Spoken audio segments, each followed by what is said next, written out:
श्री स्वामी समर्थ. स्वामी म्हणतात, बाळा डोळे बंद कर आणि नीट लक्ष देऊ नाही. काहीतरी तुझ्यात चांगलं होईल, काहीतरी तुझ्यामध्ये चांगलं होईल.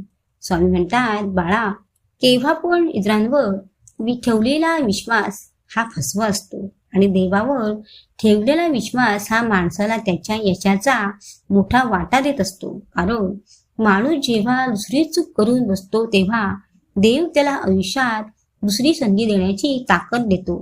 हे पण लक्षात ठेव. अरे बाळा, आमच्याशी चांगले जोड आम्ही तर तुला कधीच वाईट मार्गात नेणार नाही.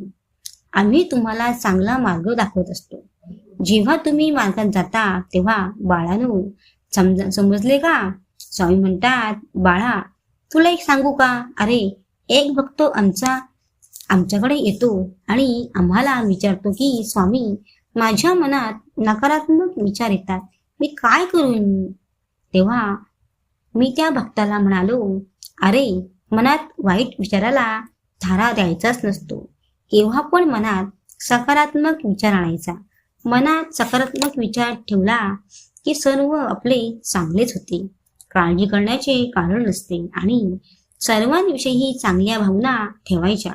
कोणाचा तिरस्कार करायचा नाही. तेव्हा आम्ही भक्ताला म्हणालो, आजपासून तू मनात चांगला विचार ठेव आणि जेव्हा तुझ्या मनात नकारात्मक विचार येतील तेव्हा पहिले आम्हाला आठव, आमचे नाम स्मरण कर.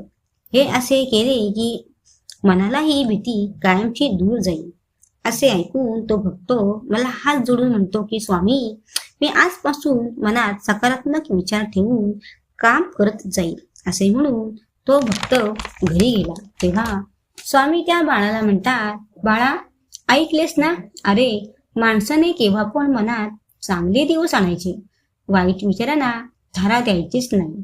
जेव्हा आपण मनामध्ये सकारात्मक विचार करू त्याप्रमाणे घडते आणि जेव्हा आपल्या मनामध्ये नकारात्मक विचार करू तसे त्याप्रमाणेच घडते. तेव्हा बाळा लक्षात ठेव, केव्हा पण माणसाला सकारात्मक विचार करायला पाहिजे.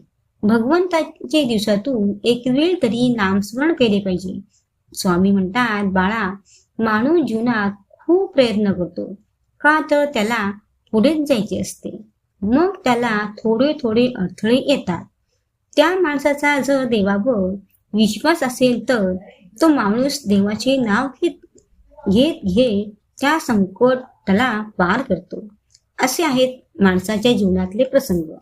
जर त्या माणसाला स्वतःचा गर्व असेल तर तो कधी जीवनाचा लांबचा पल्ला